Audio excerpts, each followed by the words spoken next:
Temos aqui uma cena muito típica de Thor Ragnarok, que fala sobre as Valquírias, que eram guerreiras que protegiam o mundo, o segundo mundo, esse mundo pós-morte, em que elas levariam um guerreiro que morresse por honra para viver junto com Deus Odin. E aí, pessoal, bom dia. A gente está aqui para dar seguimento à nossa aula, então, de história. Bora lá. Bárbaros. Isso aqui está dentro de um contexto de fim do Império Romano. Agora, tanto o Oriente quanto o Ocidente, todos eles caíram e estamos entrando em Idade Média. Então, esse é o processo de ruralização de uma sociedade. Bom, quem eram esses bárbaros para os romanos? Que a gente ouve falar na perspectiva do romano. Bárbaros é um termo completamente errado quando a gente para observar essas coisas, que quem está falando que os povos são bárbaros são os romanos. E o que era bárbaro para os romanos? Os não romanos. Então qualquer um que não fosse romano, ou que não pertencesse a alguma região que falasse o latim, mas, ou seja, romano, ele era um bárbaro. Qualquer estrangeiro também seria um bárbaro. Os gregos também se referiam a bárbaros quando iriam falar do outro, do estrangeiro. Então, observem, esse é um termo correto? Não. Bárbaros, aqueles povos tinham nomes, muitos eram germânicos, futuramente vocês vão ver que são francos. Então, observem, bárbaros é um termo utilizado pelos romanos para dizerem que quem não era romano. Ok? Os povos que vocês mais ouviram falar foram os germanos, ou germânicos. Esses são os povos que são responsáveis por acabarem com o Império Romano do Ocidente. Certinho? Então vamos entender um pouco como que esse povo era. Era uma sociedade sem Estado unificado. Ou seja, eram vários grupos, um sistema, uma organização tribal, eram vários grupos que cada um era independente do outro. Lembra em Grécia? Pensa em polis, só que muito menor do que uma polis. Uma polis ainda é uma cidade.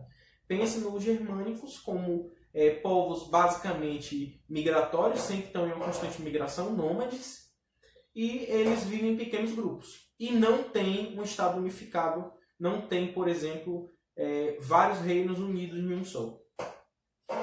Poder descentralizado, não temos a figura de um rei, de um imperador, pelo menos nesse momento, inicialmente não temos. Eles vão ter uma assembleia de guerreiros, então as leis deles, a organização daquela tribo, daquela organização tribal, era baseada em uma assembleia de guerreiros. Ok? Monogâmicos, ou seja, só poderiam casar com uma pessoa. Só poderiam casar com uma pessoa.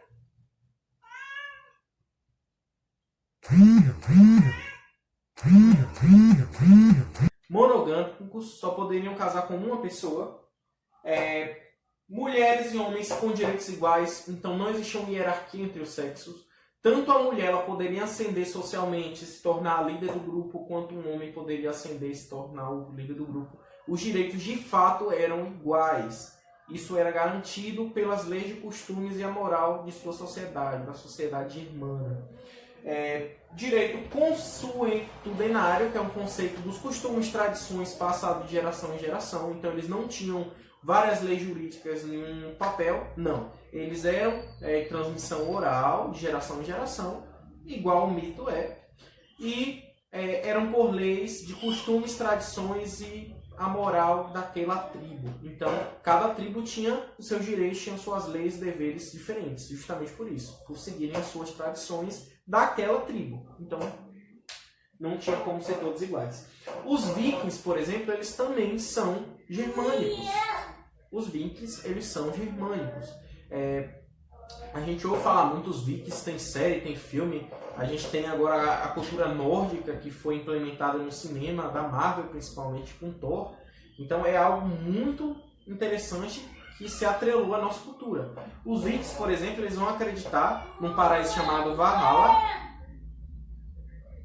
Os vikings, então, eles vão acreditar em um paraíso chamado Valhalla, que era protegido pelas Valquírias, que quando um guerreiro morria por honra, era levado para viver do lado do deus Odin.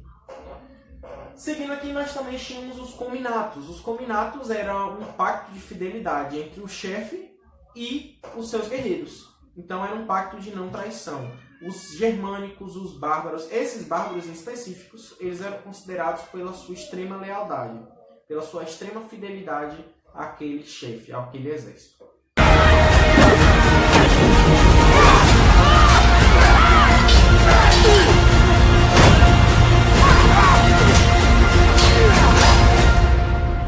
You couldn't kill me if you tried for 100 years. Agora que a gente já entendeu sobre quem eram esses bárbaros e como eles se comportavam e o que significa bárbaro, a gente pode entender agora um pouco sobre os povos que vão ser considerados bárbaros, que vão estar migrando, uma migração constante, invadindo várias cidades europeias e de vários lugares do mundo conhecido.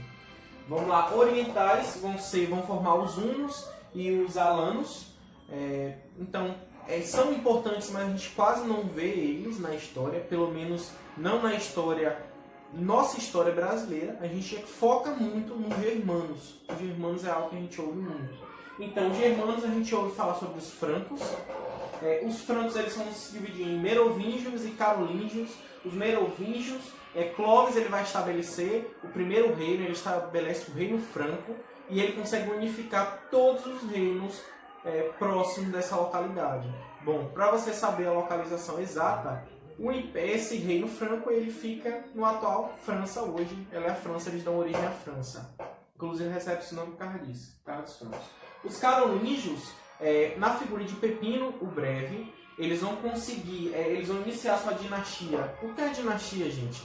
É um governo, é um reinado da mesma família, de uma maneira bem resumida. Como assim, professor? Eu sou rei. Eu tive um filho, meu filho vai ser rei. Aí meu filho ele tem um filho, o filho do meu filho é rei. E assim, sempre se mantém na mesma família. Isso é uma dinastia. Então, dinastia carolíngia é uma dinastia de só reinado da família carolíngia. Ok? Bom, Pepino traz de volta os estados pontifícios, ou seja, ele devolve o poder da Igreja Católica. O Papa se torna uma figura muito importante nesse momento. Temos a figura também, depois de Pepino, Carlos Martel. Carlos Martel ele vai ter a Domus mais importante. Domus é a casa, viu, gente? Eram divididos em várias casas. Então, observe, se você assiste Game of Thrones, você tem mais ou menos noção que a gente já ouviu falar sobre os martelos e é retirado, de certo modo, desse conteúdo, justamente porque era uma casa importante ali na região de Thor. Não me recordo se era Thor. Vou colocar aqui em cima o nome da região onde ficava os martelos. Enfim, estados pontifícios devolvem o poder da Igreja Católica. Então a Igreja Católica ela vai ter um poder agora sobre esses estados e se intitula um estado independente dentro desses francos. Carlos Martel vai levar a vitória de Poitiers.